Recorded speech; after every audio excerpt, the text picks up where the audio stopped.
Huwag kayong mabalisa, huwag kayong magawin, huwag kayong malinlangan. Yan ang panahong maanyaya sa atin ng buong may kapal. Kahit na kalastasin natin ang banal na kasulatan, maraming beses natin makakatagpo ang mga salitang ito. Bakit? Well, kasi ito ay nagpapahayag ng isang katotohanan. Ang tao ay naharap sa maraming pangamba at pag-aalinlangan. Bakit?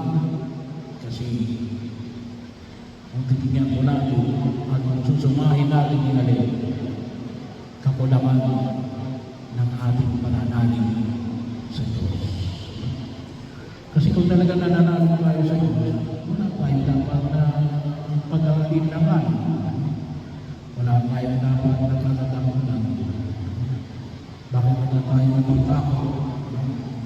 Kasi nga ay kung mayroon man ay kulang ang ating pananalig sa Diyos. Kaya kagad ang binigay ni Jesus Cristo, huwag kayong mabahala. Anong kagad ang sinunod niya sa Diyos? Manalig kayo sa Diyos. Kasi bahagi mo na huwag natin kalimutan na pangyayang binigay sa ating Jesus ay magkaroon tayo ng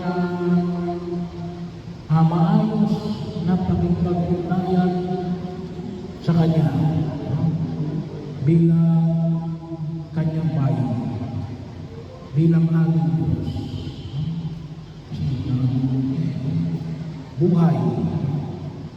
Buhay na ganap ang kasiya-siya, at buhay na walang hanggan. Kaya nga sabi niya, ako ang daan, ang katotohanan at ang buhay. Yan yung biyaya na pinagkaroon ng Diyos sa atin. Kaya naman ay nasira gawa ng alin, gawa ng kasalanan. Yun ang trabaho ng kasalanan, ang manira. Bahagi yung biyaya na pinagkakaroon ng Diyos sa atin, yung isang biyaya na nais niya tayo ay hindi na makinabang sa buhay namin sa bibig na ito. At kahit nagawin sa buhay namin sa kabila. Kasi ang pinakaplano ng Diyos, kasi ang pinakaplano ng Diyos ito, makasama niya tayo. Mula pa ng una, inangurihan ng plano ng Diyos. Sinira ng alin? Kasalanan ng uriinan. Kasalanan mana. Minasagot ng kasalanan. Kaya mahal ko, kung sabi ang makita mo natin, yan ang ginawa natin, kung minsan sa Biblia na ito, ay hindi natin namamalaya na alin, na kung minsan, ay sinasabi natin na nanalig tayo sa Diyos, pero wala tayong panahon sa Diyos. Kasi bakit? Nililing lang tayo. Ang term na ginagamit ng alin, ay tayo ay tawag nito, nililibang. Nililibang tayo. Kaya nga kung minsan, hindi tayo makakagsibang tayo. Maraming trabaho. Pagod na. Nawala na ang Diyos. Bahagi yung kasalanan na hinayaan natin pumasok sa ating buhay sapagkat kung natin sa lahat ay nagsimula yan, hindi sa paggawa ng kagad, nagkaroon kagad ng malawakang paglabaw sa utos ng Diyos. Yan ay nagsisimula kung natin sinasabi. Unti-unti natin kinakalimutan ng Diyos. Dahil sa unti-unti natin nakakalimutan ng Diyos, ano nangyayari?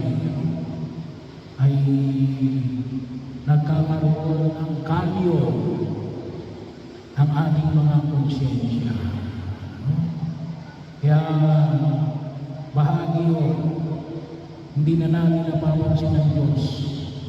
At marami na tayong ginagawa. Pero huwag natin kalimutan na panyaya ay pinahayag ng Jesus na ito, na sa mundong ginagawa natin, bagamat sabi nga natin, kahit dumadaan lang dito, we are passing through. Pero ang talagang panunungan natin yan, yung makapiling ang Diyos.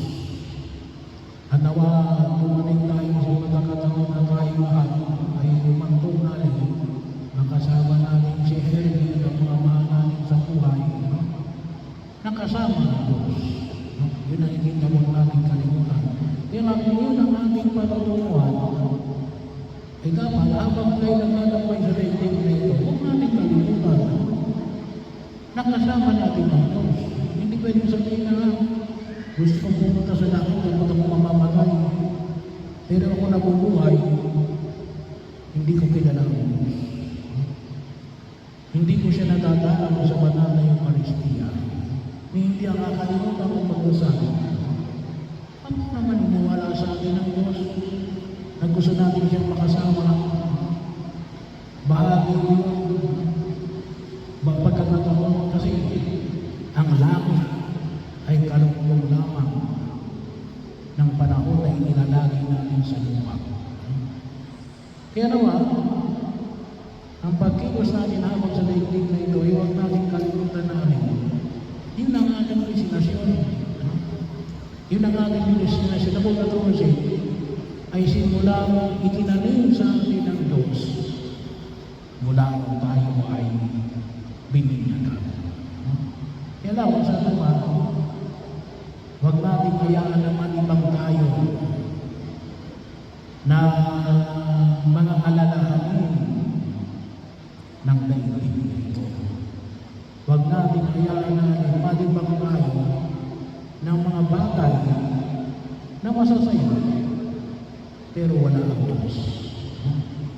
Nais ng Diyos na tayo ay magkaroon ng kaligayahan, pero huwag natin kalimutan na nawa, palagi siyang kasama. Kasi yun ang tunay na kaligayahan. Nakasama natin ang Diyos. At ito ay binulong natin na nawa para